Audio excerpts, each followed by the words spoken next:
everyone, and welcome to Topical Tuesday for January 5th, 2022. We have our friends from Teaching Books here today. Just a couple things. Please keep your microphone muted when you aren't speaking.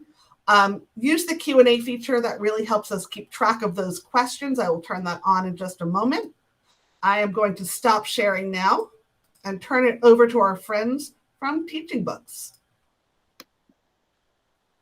Thank you so much for that lovely introduction. I'm going to grab our window here, and I have to do the obligatory, you can see my screen in a moment, and so that will be good to know. Yes. You're good. Perfect. Well, thank you, everyone. I'm Kim Javik, and I'm joined by my colleague, Jill Custy, and we're here to share some ideas about using Teaching Books, your Teaching Books license, to increase circulation of your physical titles. That being said, pop extra questions in the window, because what we're hoping to do also is make sure that you have updates about whatever you're curious about. But when Lisa, Jill, and I were planning, we thought about just showing you some ways on Teaching Books to support increasing circulation. So we'll get started. In the chat window, go ahead and pop in any ideas that you have about how you currently get your readers excited about the books. We have a few ideas that we're going to talk about too, but just pop in ideas, because then we can show you how resources on Teaching Books can even support that work that you're doing. We want to make sure that you all know about your sign-in. Notice that, and Lisa's got it all set up for you, but notice that I'm signed into Palm Beach County School District. I'm welcomed on that homepage, and you should always see that in your buildings. And I'm also signed in as a professional up in the upper left-hand corner. It's welcoming me. Welcome, Kim.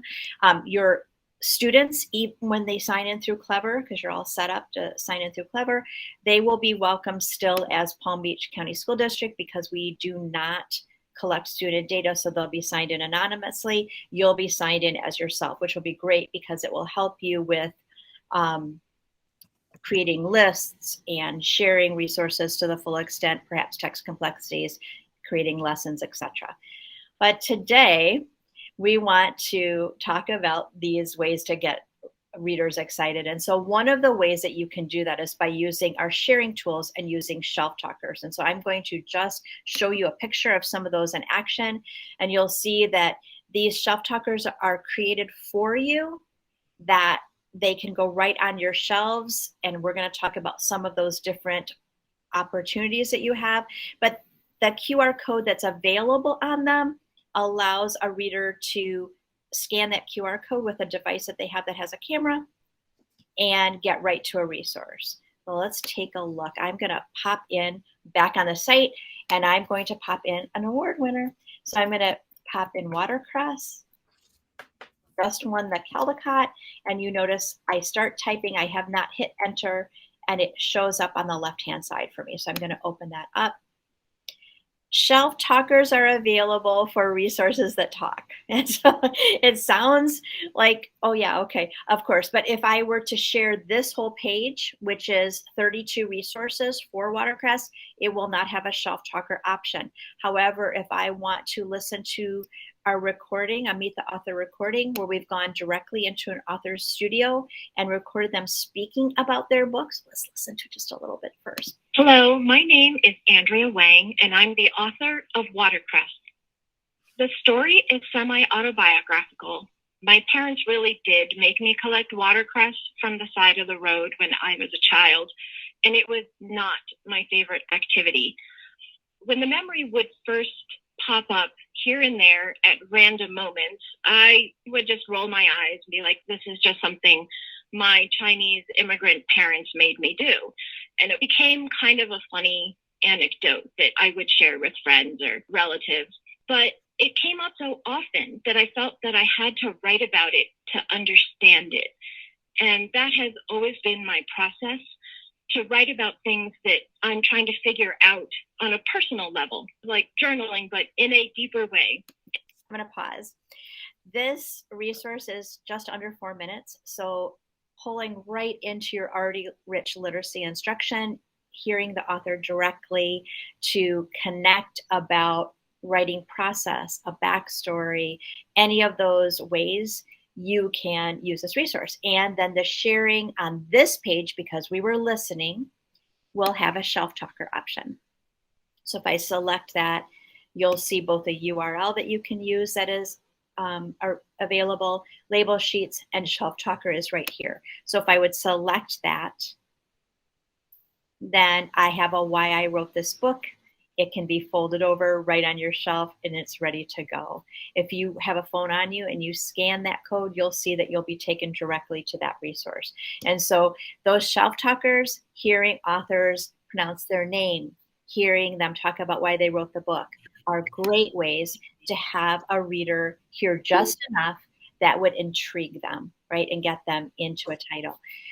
Let's talk about, I chose a book this time, but it's teaching books is all about your titles. And so if I were to, let's say you were wanting to find shelf talkers for the titles that you're using, you can always use anything that talks, or I can go to an award, and I'm going to choose the Caldecott this time. So I start typing in, and you notice that I have under lists, award, and series, I did not hit enter. I see the Caldecott medal. So I'm going to put up that list. And now I'm going to have 317 book results and over 4,600 resources. But how do I find those that talk? And so if I scroll on down, I can choose resource format. Any of those name pronunciations, I would see the titles that had name pronunciations. If I wanted to, any of the Meet the Author movies, those Meet the Author recordings, anytime you see Meet the Author or the audio name pronunciations, those are original Teaching Books resources. If I scroll on down, I'm also going to be able to, like if I choose the some of the read-along audio performances, the book trailers, those are also going to have the shelf talker available. But for an example, if I were sharing this entire list with everybody, I'm not going to see that option. There's no shelf talker here. But what it does do is it allows me to show you something else. And so I'm going to go ahead and scroll down to those name pronunciations. Which of these titles do we have the author pronouncing his or her name? And we have 168 of those. And so each one of these, for the name pronunciations, they would have a shelf talker available for them.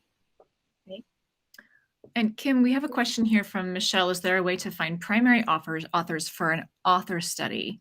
And do we want to show real quickly how we can find our authors? Absolutely. So if you know a particular author that you're interested in using, maybe if you know, just pop that in the window or say it for us. But we can, I'm just going to choose, I just read. Kate DiCamillo. That's what I'm going to pull up. So if we start pulling in Kate DiCamillo,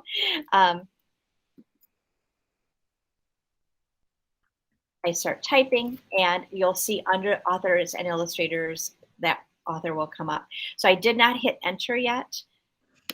I'm also going to show you a browse function. So if I choose this, now I am going to have all of the author resources for Kate DiCamillo. So it will be 231 if we want to hear, she has done an original movie for us. We've got her speaking about Louisiana's Way Home, or oh my gosh, we just got the excerpt for Beatrice Prophecy. If you've not, I'm curious if anybody's read that yet. I just enjoyed it. And it had this is the one that I shared with you, right, Jill, that the lesson plan was from a professor in Florida. So anyway, this page will not speak, but many of the resources will then. This video book trailer will, the Meet the Author movie will, name pronunciations, all of those will have those author name pronunciations. So this is key. So if I want to choose this Meet the Author name pronunciation, another way to get kiddos interested in a book would be, we can listen to her say her name. And then we can put a label, this label in every single book. So whenever a student takes a book home by this author, family members and the student would be able to listen to the author saying their name. You could put in any number of different resources. This is going to be available then when students are taking out the physical copies. Okay. And before we shift over to our next thing, I want to clarify with you, Kim, is there a way to sort authors by grade level? If a first grade teacher wants their kids to choose their own author, is there a way to easily find that? So it isn't as easy to do that due to the fact that many authors will be across many grade bands. That being said, let's say that you have another author. Let's say that we chose Gary Paulson, who wrote across a different many grade bands. So what we can do is we can open up his page, and then we have resources for 81 of his titles. So if I either choose that link or scroll down, I can see, and now here are all the titles. And then here I can look at either maybe a word count or a reading level to assist. That's one way to do that. Thank you, Kim. But so many of them are across so many different grade bands. You also can, if I want to just browse authors, if I choose browse, I can browse authors and illustrators if I don't know a particular author that I'm interested in, if that makes sense. Yeah. Okay. And we'll segue over to thinking about some of our scavenger hunt options, which might also be helpful for our elementary students. And I saw in our chat here that someone mentioned that the shelf talkers look really great for middle school and high school because they can have their phones. Elementary school kids, not so much. So let's take a look at what other sorts of activities we can use for our younger readers. Kim, would you go to For Educators up there on the top? And then we're going to go to Teaching Ideas right there on the right. And from here, we're going to go to Ready to Use Ideas. And there's a ton of stuff here to explore. What we're going to look at today is our interactive spaces and activities. And so from here, we have a number of different activities. We'll talk a little bit more about these, but we're going to take a look at Explore Teaching Books. So we have a one-page option and a two-page option. So let's look at that one-page option. Oh, sorry. Is that okay that I didn't listen? Either one is fine, really. So here's our two-page option, which just has some additional stuff to look at in the back. But this gives students a chance to explore teaching books in a guided way, or you can borrow this format for your own scavenger hunt for your library spaces. And so for here, you'll see we've got these different options. Find a book that has won an award, find a book published in the last 3 years, look for books in grades 4 to 8.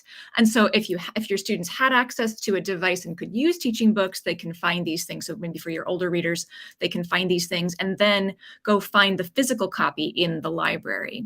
And for our younger readers, we could use some of these ideas to have them actually pull out a book, and maybe we've already got a shelf talker or a label associated with it, and we can find a way for them to, we can create a scavenger hunt that has them listen to, well, I guess let me back up. If we're not having them use their devices, we could have them pull titles based on the grid that we've got here. And then let's see, so these are things that you can download these or just borrow the ideas and create your own potential scavenger hunt. You could also have a student find some favorites from their scavenger hunt. And then actually, let me back up again. I am thinking about, I'm just taking a quick look at that top nonfiction title that won an award. Okay. So you can use these to orient users to teaching books. You could potentially have students, like if the teacher wanted to create a list, you could have a list of books for students to then find in the physical library or find using our resources on teaching books. Kim, would you add anything about our scavenger hunt there? The only thing that I think is what it does really allow them to do is think about the site. So won an award, published in the last 3 years, grades, and then they're looking across at these different ideas. And so when we go on the site, then if we would go back to maybe you've got them on a page, and so then they are maybe going to find browsing by an award, so they can choose to find an award. So do they find an award? Maybe they're going to choose CCBC choices, and then we can talk to them about how do they find award year, or do they find a grade level, or did they find recency of publication? So you can have a lesson on how to use the site, and then let them use the site, then go find those books that they want to read to have conversation about, I guess is the only thing I would add. Thank you. And from here, we can go back to our 4 educators again and take a look at a couple of the other things. So teaching ideas again. And then to our ready to use ideas. And then let's see, is it under our interactive spaces and activities again? So sticking with that theme of creating these multimodal spaces for your physical spaces. And so for here, let's look at our celebrating genres. Let's look at elementary first.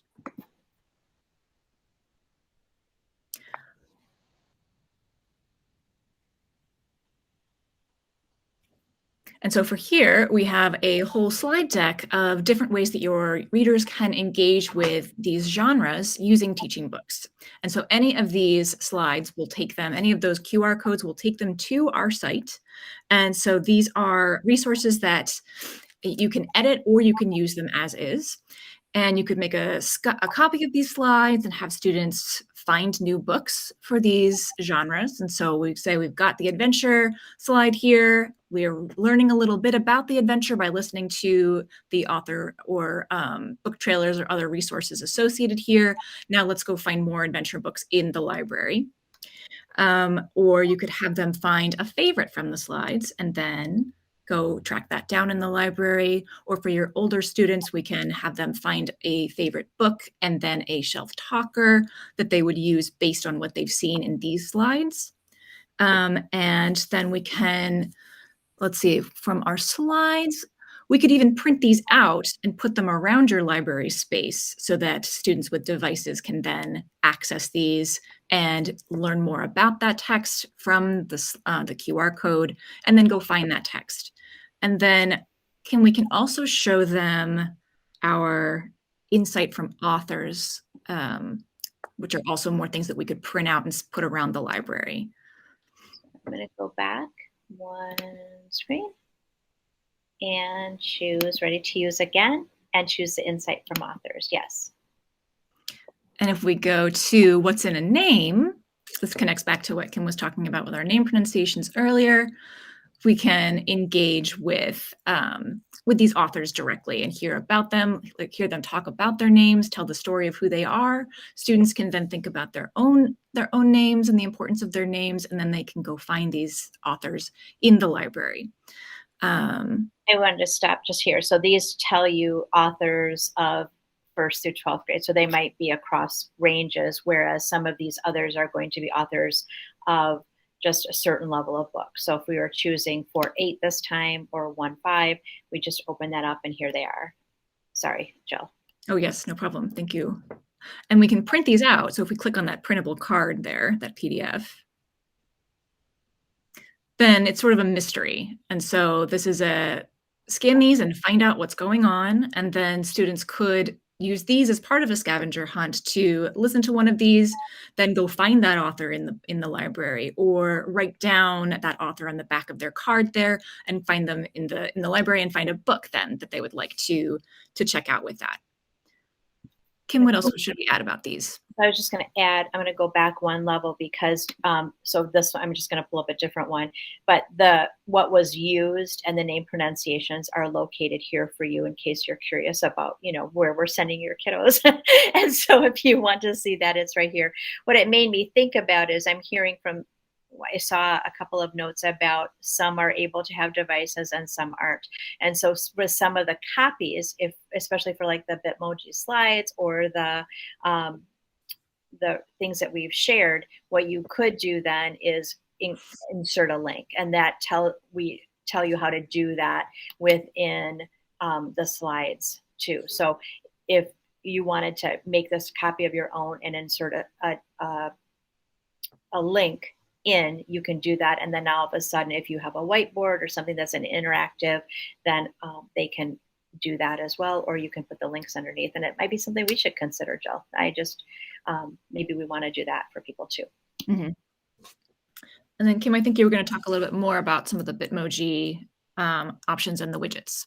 Yeah, what I love too is about thinking how every opportunities that we have for our students to hear from an author allows them the opportunity to consider that might be the book for them, whether it's connecting with a Meet the Author recording or to hear that backstory and inspiration, if it's listening to an author talk about their name so they get a connection. All of those opportunities allow that. And so what we also created under the For Educators was a series of, under teaching ideas again, was a series of, if you still have on your sites, perhaps some Bitmoji library or classroom, or you want some sort of digital bulletin board, so that no matter when your readers are coming to your site, there are some possibilities for them to connect with titles. So again, a whole deck here filled with multiple pages that you can use as is, or you can make a copy of and edit yourself. And the directions for editing are in the slides. And so it tells you how to use our sharing tools to edit them. But there's a starting point for all sorts of different ways. And each of these is linked. So if it's right on your site, then they can get to that title.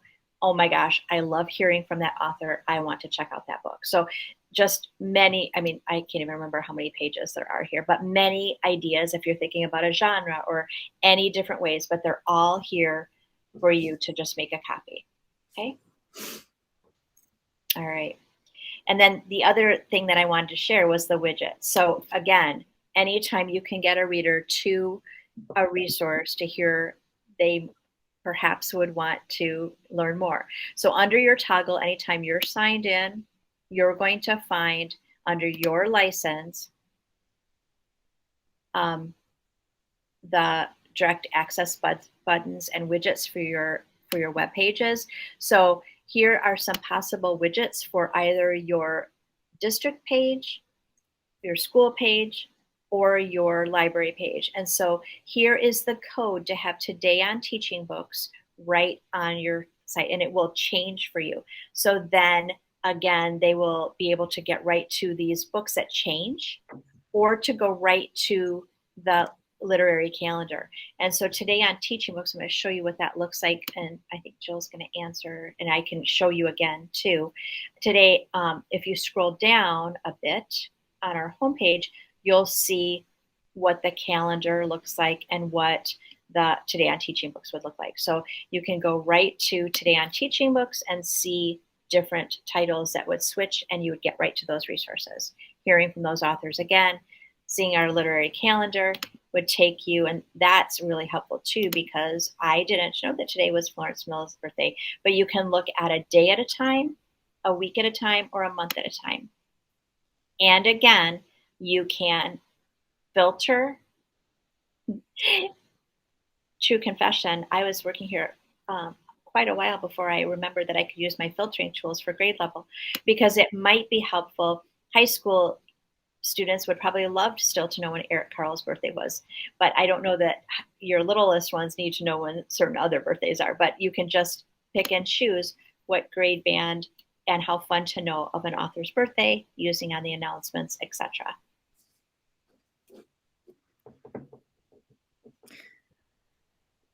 Okay. And then lastly, do we want to show our concentration game, or do we want to pause for some questions? We can do, let's go ahead and pause. Yeah.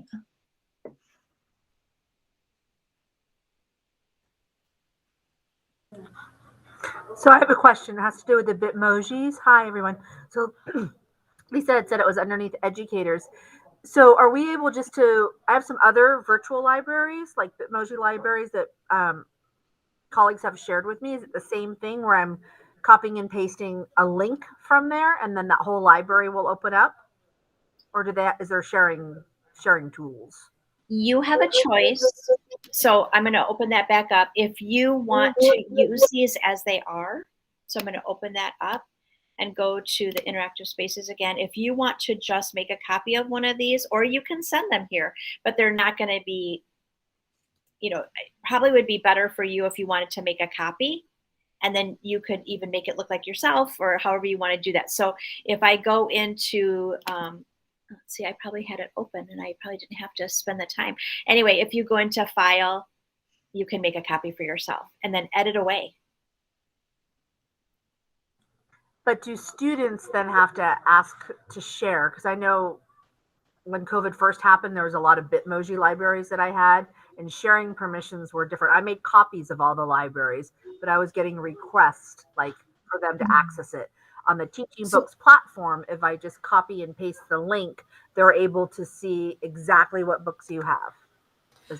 They're able to see it. Sometimes we'll still get requests for permission for sharing, but we can't tell them if they're wanting to edit, and we can't let them edit it. So we don't answer any of those requests. But if you take these and then make it your copy, you can do whatever you'd like with the sharing.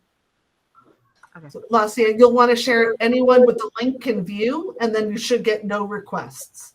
That's what I needed. Thank you. Oh, sorry. Yeah. No worries. I always worry if people are asking permission rather than in all of our resources, you have permission to use. Sorry. Yes. Thank you, Lisa, for translating. Okay, one last thing we'll do is we'll show you quickly our games. We're going to show you our concentration game, and then if you've got any more questions as we wrap up, please feel free to pop them in the chat or ask aloud. But Kim, we're going to go to For Students and then to For Fun. And then our games are right at the top. So we're going to take a look at our concentration game. And from here, you can customize it however you'd like. So you can match book cover images, or you can match book covers to authors. So fun to do if you're doing an author study. You can customize how many cards you'd like, so whether you want it to be more complicated or easier. And then you can customize by grade levels, genre, cultural experience. You can also create a concentration game out of a book list. And so we can copy the URL for any list on Teaching Books site. And then we're also going to show you, your reading list. So Kim's gone to that toggle menu. We're clicking on your reading lists. And so this shows you Palm Beach County specific lists. And then we also have Florida lists. And so we could click on Sunshine State Young Readers Award, for example. And then from here on the left, you'll see that we can play concentration. So it will immediately populate that game with all of those titles. And so this is another thing that you could have your students do with Teaching Books, and then connect that to engaging with the physical space. So play this game, then write down 3 titles and find them on the stacks. And so another way of thinking about how we're connecting with books in slightly different ways that keep us thinking about reading and literacy, and how we then access the actual book and read it. So these games are fun ways to get students excited about the text that they're reading, or that you'd like them to think about. And then Kim, if there's anything you want to add about those games, please go ahead. No, I think that's just great. Anytime students are going to sites looking for crossword puzzles, they're going to sites looking for jigsaw puzzles, and they're looking for word searches, and they're looking for all sorts of things. And so anytime that we have the ability to have it be literacy based, I think that they might just be curious about a cover, or they might be curious, oh, I didn't know that author wrote X, Y, or Z. And so I just think anytime we can connect our readers to a possible title, we're winning, right? Mm-hmm. Any questions or anything you would like us to show you again in our extra minute?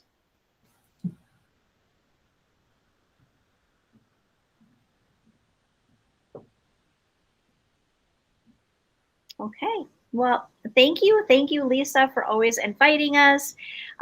Thank you for spending part of your day with us. We appreciate it. And if you ever have any questions, don't hesitate to reach out. Jill, do you want to pop in our emails in the chat? Yes. We have a very easy email protocol at Teaching Books, and so we would love to answer any questions. It's all included as, but we're here for you. And thank you so much. I'm going to stop. Thank you so much for coming. I just have a couple things to share before everyone leaves. Thank you again, Kim, Jill, for your presentation today. This was really wonderful. Let's see. Thank you, Lisa. Too many tabs. It's been that kind of day. Upcoming, we have, starting this Thursday, we have our mandatory selection and collection development training. If you haven't registered yet, please register. Tomorrow or Thursday is for secondary media specialists. However, if elementary media specialists, if you have permission from your administration, because you will need a sub, that's totally fine. The content is the same. Otherwise, the elementary specific one is on Monday, February 21st. If you are doing Battle of the Books, we are now in the middle of the online battle. It ends the 31st. And we will be coming out with the announcement of the top 2 teams in each division on February 2nd. It's been a great battle so far, and thank you to everyone who's been participating. If you haven't joined Emma yet, please go ahead and join Emma. We have a members only share tank coming up on February 1st at 2:30. Tag us on Twitter and please use our new hashtag #LoveMyLibraryPBCSD. And points, please register in e-learning. You can get up to 20 points, and it's one follow-up activity. It's pretty simple and a great way to get your points. And if you can't attend a session, you can always watch it on video. And our next session will be best practices with large print. We're going to be welcoming our friends from Thorndike Press. And then the next session after that is on February 22nd. It's Google Sites and School Messenger and how we can be ADA compliant. I just want to address Lazia's question about the teacher workday. We understand it's a teacher workday, but we needed to get this training done ASAP. It was requested by upper leadership. It was requested that it happen on the first day when there wasn't school. So that is the 21st of February. If you are the one using comp time on that day, it is only in the afternoon, and you are more than welcome to use your comp time in the morning and come to us in the afternoon. But we understand, I feel you, I get it, but there's only so many days when we can ask you to come. I'll see you Thursday. Just make sure with your administration because you need a sub. It's from 10 to 12. I did. All right. I'm going to go ahead and stop recording. Thank you so much for coming today.